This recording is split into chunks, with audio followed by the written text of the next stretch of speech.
RTP. Doña Andrea, buenos días.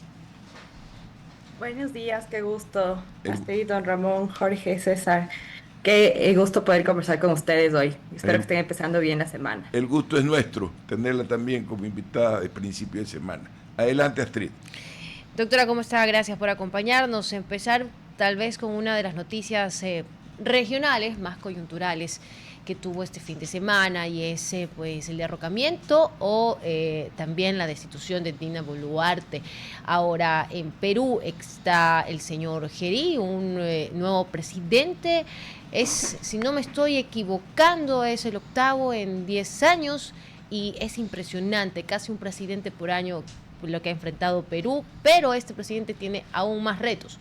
Más allá de la desigualdad que se muestra en Perú, desigualdades abismales en ciertas zonas, también en estos momentos enfrenta corrupción y narcotráfico.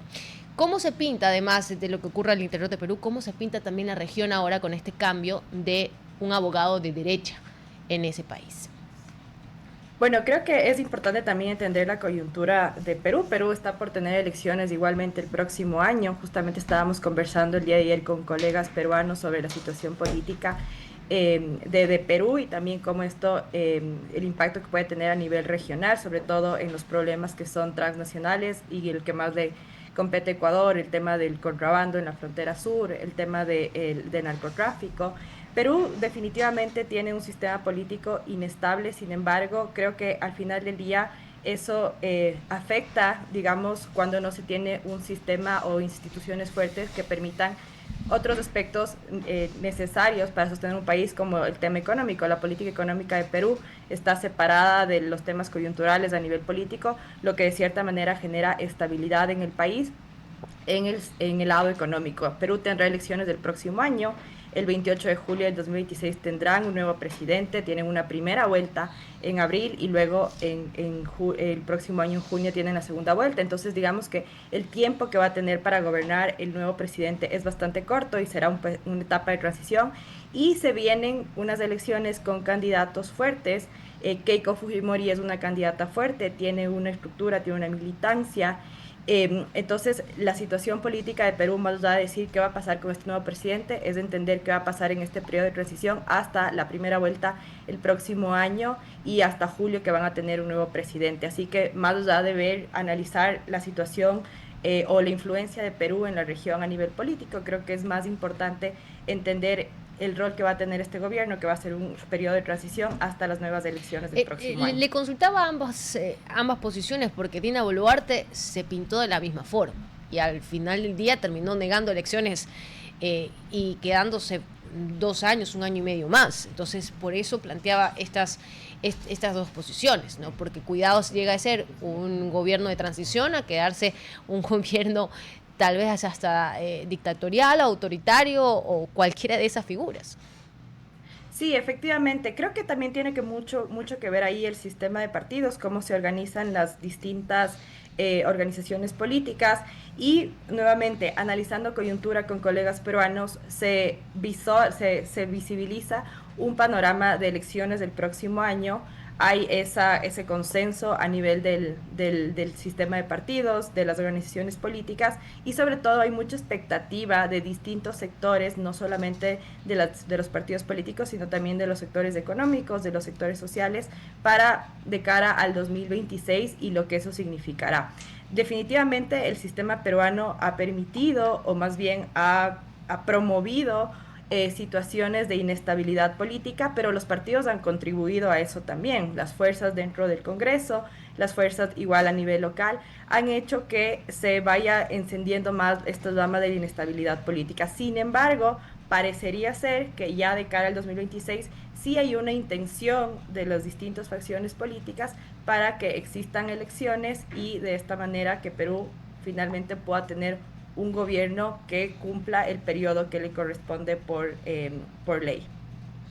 Andre- Andrea, ¿cómo estás? Qué gusto saludarte. Retomo nuevamente un poco la coyuntura nacional y me gustaría saber tu óptica sobre ya 22 días de paro nacional.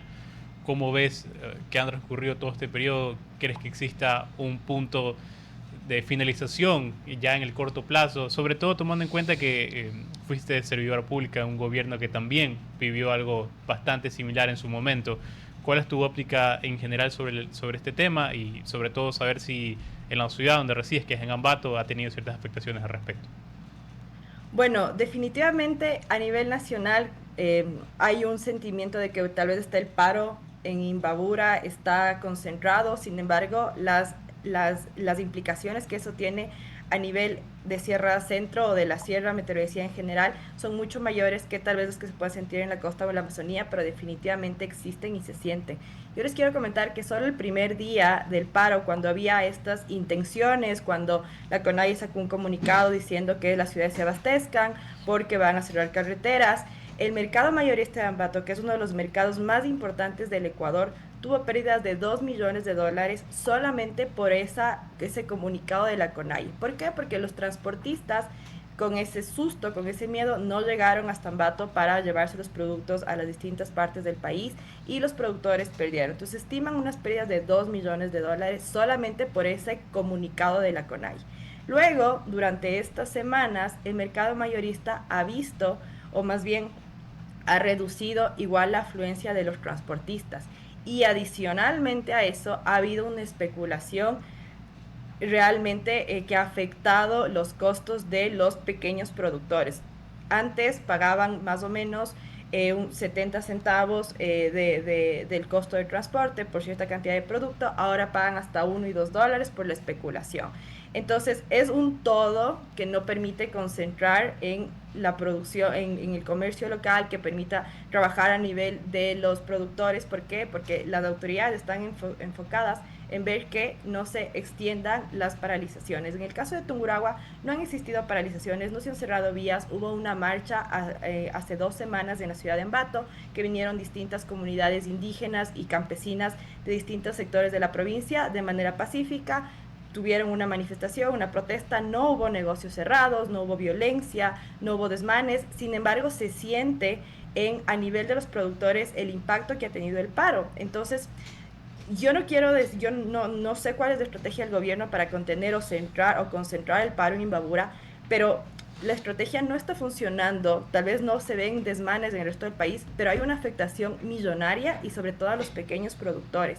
¿Qué se ve desde Tungurahua? Tungurahua tiene un prefecto del movimiento indígena, del partido de Pachacutic. La alcaldesa de Ambato también es de Pachacutic, del movimiento indígena. Sin embargo, la situación en Tungurahua ha sido relativamente normal, digamos, a nivel político, pero el comercio está siendo golpeado y está siendo afectado.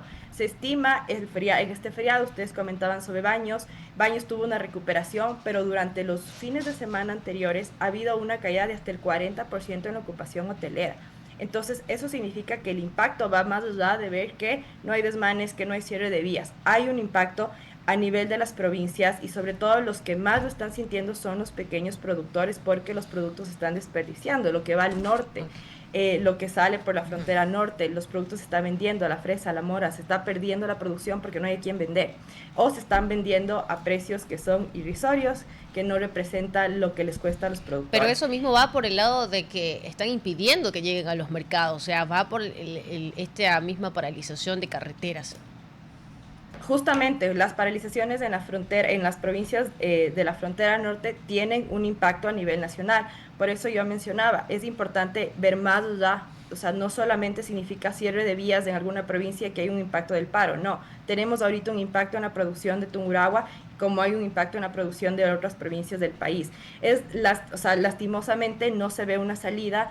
En la provincia de Tungurahua no ha existido un liderazgo desde el Ejecutivo para poder conversar, por ejemplo, con los transportistas, para entender por qué se han incrementado los costos, para entender la dinámica en el mercado mayorista. Los transportistas no están sumados en ese sentido. Se aumentó una bonificación en este fin de semana.